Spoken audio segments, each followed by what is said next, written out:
Гайморит кеселігі несіменен қауіпті һәм одан қалай құтылуға болады? Гайморит кеселігі бұл жоғары жақ босылығының, яғни гайморит босылықтың ісіну кеселігі болып есептелінеді. Гайморит кеселігін уақытында емдемеу көз іші һәмде ми іші ауыр асқынуларына алып келеді. Бұларға көру қабілетінің ұлымы жоғалуы, ми іші асқынуларында және өлім халатына да алып келуі мүмкін. Кеселіктің текарғы белгілері: мұрынның бітуі, мұрыннан демалудың қиыласуы, мұрыннан ажыралмалардың келуі, сілекейлі һәмде іріңді болуы мүмкін.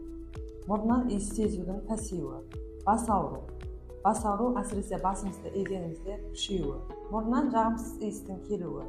Кеселіктің қайталануының себебі мұрын тосығының қисаюы, мұрын босылығында аллергик тұмау, базомотор тұмау, жоғарғы жақ тістерінің ісіну кеселіктері.